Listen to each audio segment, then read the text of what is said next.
Buster Keaton, the comedic genius, was born on October 4, 1895 in Pequot, Kansas. His parents, Joseph Hallie Keaton and Myra Keaton, were both vaudeville performers. His original name was Joseph, but it was claimed he got the nickname Buster at 18 months old when Houdini saw him fall down a long flight of stairs without injury. Houdini remarked, "That was a real Buster," and he got the nickname ever since.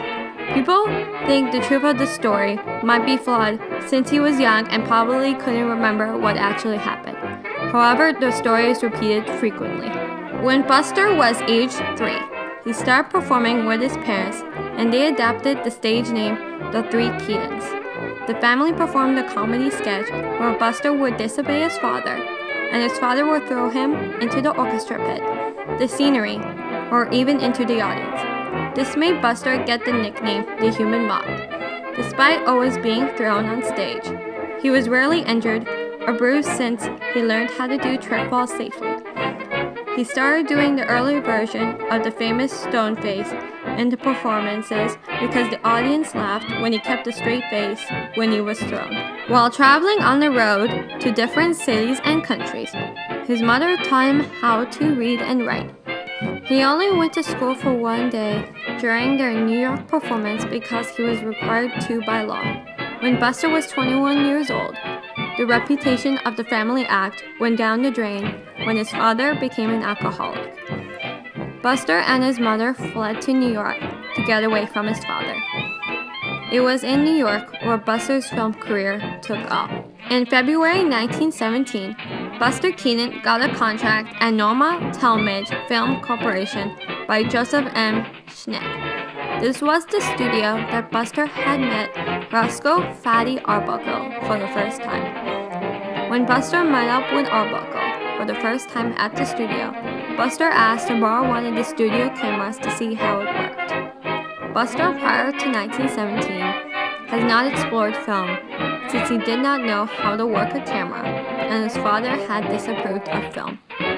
Buster went back to his hotel room, took the camera apart, and reassembled it. He returned the next day to the studio with the camera asking for a job. Buster's first film was The Butcher Boy, where he co-starred with Fatty Arbuckle and was a gagman and co-director.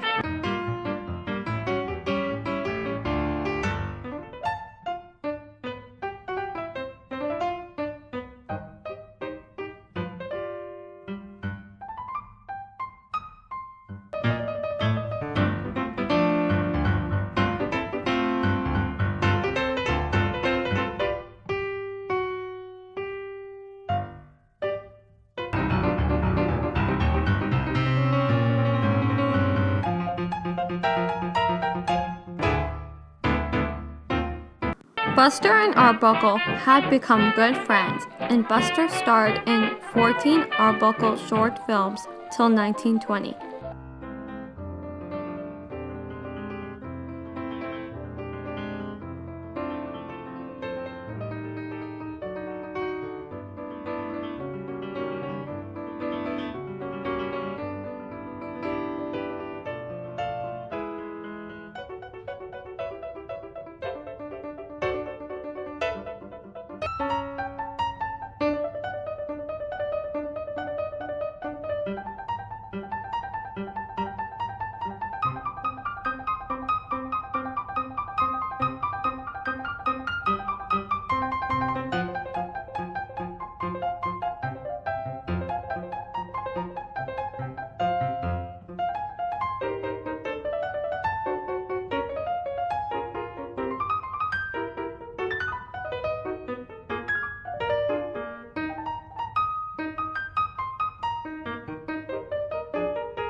It was in these films where Buster developed the famous stone face that goes along with his persona.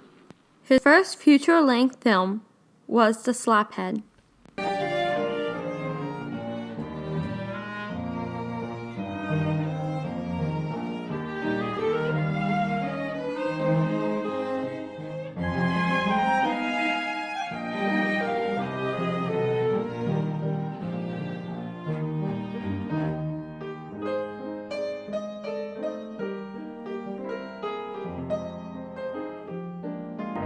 After The Slaphead, Joseph Schneck gave Buster his own production unit called Buster Keaton Productions. He made so many short films such as 1 Week,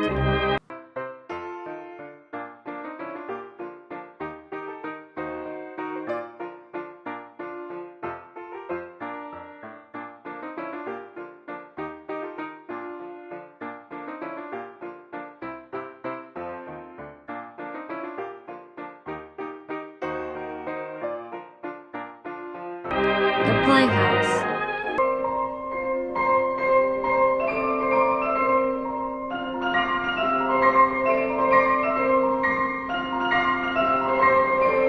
Cops,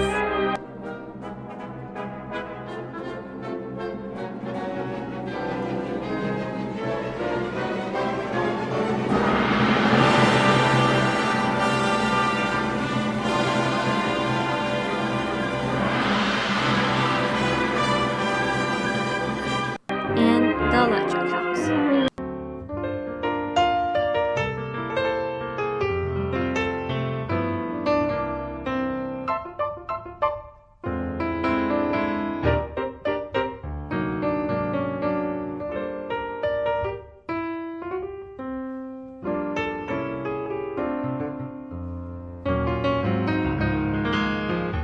After the release of these short films, he moved on to full-length comedies.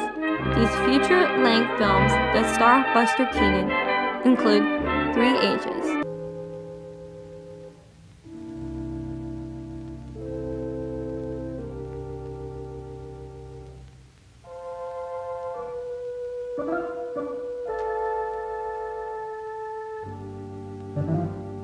or Hospitality.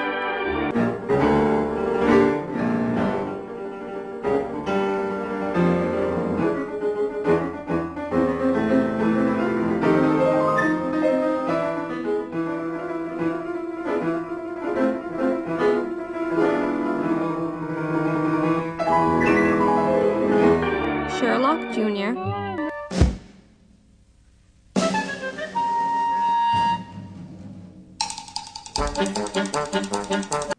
The Navigator,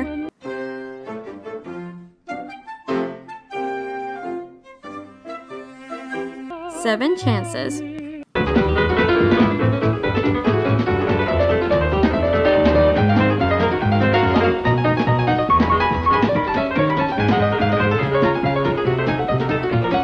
The General,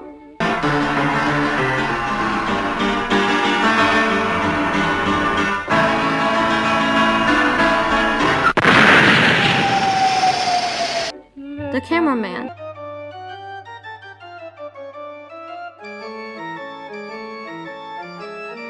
and Steamboat Bill Jr.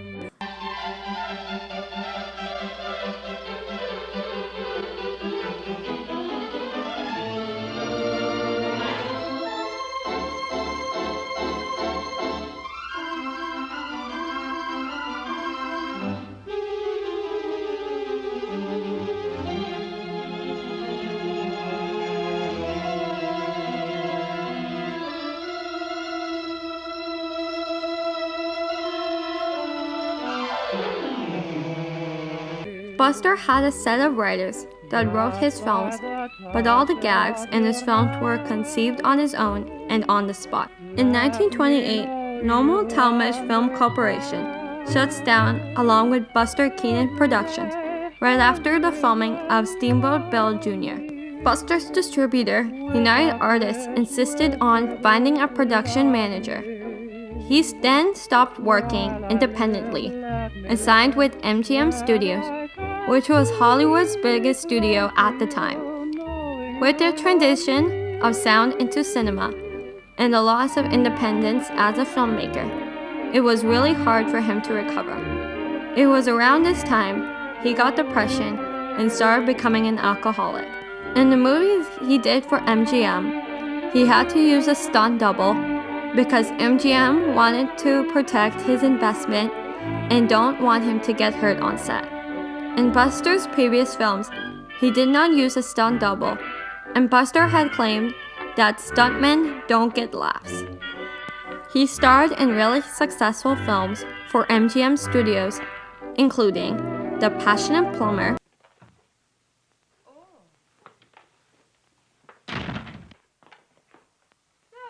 I come here to see Patricia Jardine, and I find you here. This is nicer than I thought. Yeah, much nicer. And what are you in this place? Who, me? Yes, you. I'm just a juggalo. Speak Easy, Here, you gotta go home. Oh, I'm glad, Sophie. Oh. and What? No Beer. Marvelous. I'll say she is. And it'll be many a moon before you see another beauty like her. Her smell will always linger in my nostrils. Is it as bad as that?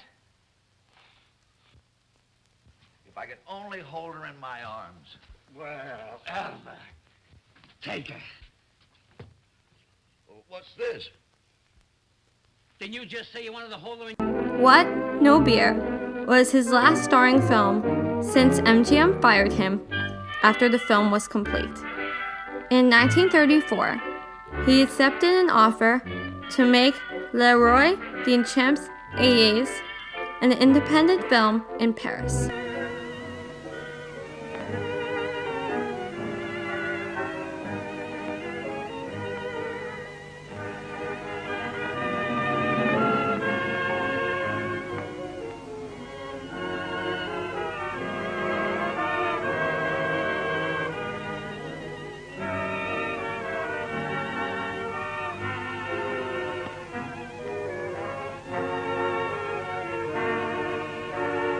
Baby.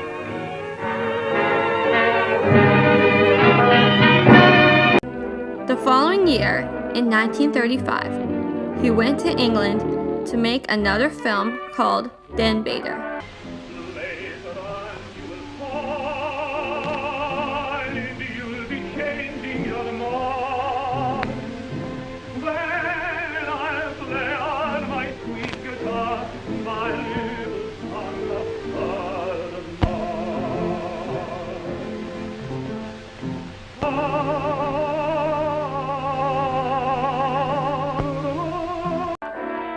When Buster returned to Hollywood, he did 16 short comedy films for educational pictures.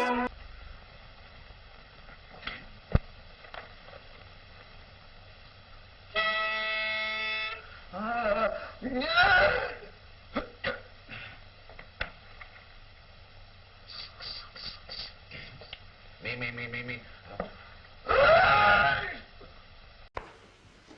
Young man, enough's enough.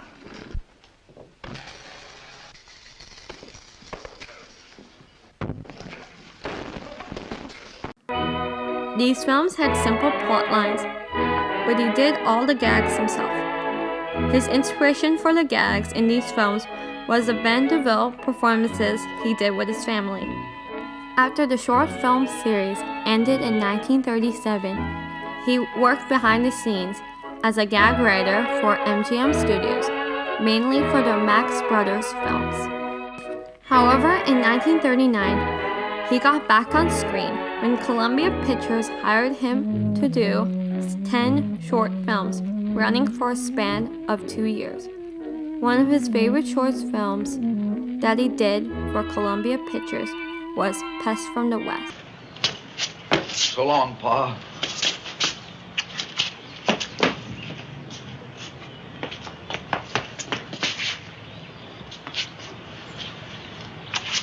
Gee, Homer, isn't it wonderful? I know when you come back, you'll be at least a colonel. Oh, I'll be bigger than that. I'll be a corporal.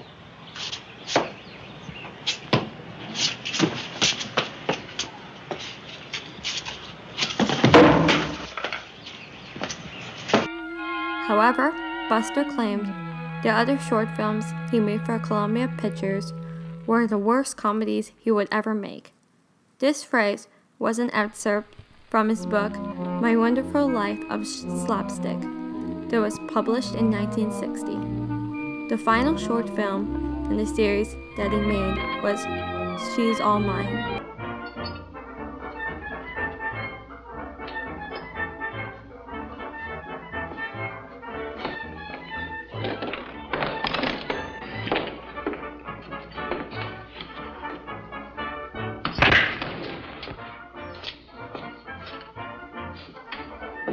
and claimed that he would never make a short film again. After 1940, he started taking life easier and got over his alcoholism. This was around the time where he started playing characters in multiple types of films. He had so many cameos in films such as in Good Old Summertime. I hope you don't hold it against me, Mike, making up to Miss Fisher. Oh, I didn't know until last night that she's in love with you. Gee, I thought I was doing all right, but I guess the best man won. Coming, Hickey? Coming. Good night, Andy. Sunset Boulevard. One diamond. One heart. Spade? Pass. 3 no trump. Pass. Pass. Empty the ashtray, will you, Joe, dear? And Around the World in 80 Days. He had a successful television series called The Buster Keaton Show, which only ran for 1 year in 1950.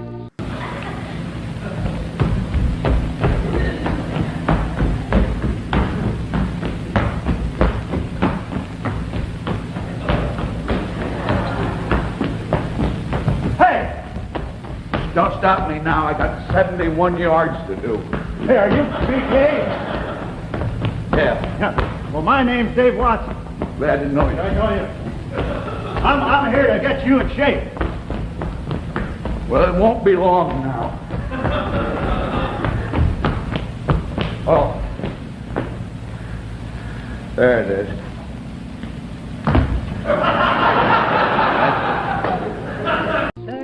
After that, he just made television appearances in shows such as the Douglas Fairbanks Presents in the episode The Awakening.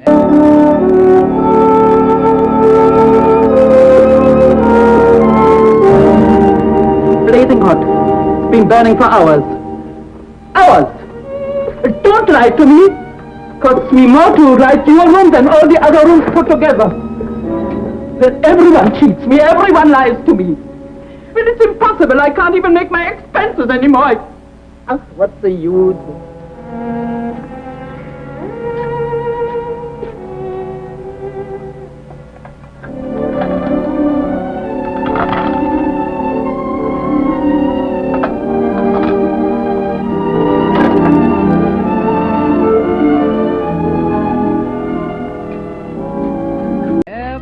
Other television appearances include The Martha Ray Show, This Is Your Life, And I've kind of framed you. You see, you're on television, coast to coast. America's waiting for the story of what... story of one of the immortals of the silent screen, you, Buster Keaton. For tonight, This Is Your Life. The Donna Reed Show, just to name a few. The Buster Keaton story was released starring Donald O'Connor, and the film talked about Buster Keaton's life so far in 1957. Buster Keaton's final film was a funny thing that happened on the way to the form. During the shoot, Buster was terminally ill with lung cancer, but did all the stunts himself. Pardon me, young woman. I'm sorry, but oh, what a lovely baby. Just about the age of my children when they were stolen in infancy. Buster was diagnosed with lung cancer in January 1966, but no one told him, not even his third wife, Eleanor Norris. Buster believed that he was suffering from a severe case of bronchitis. Buster died on February 1st, 1966 in Woodland Hills, California. He was 70 years old. He will forever be remembered by revolutionizing the comedy we all know and love today.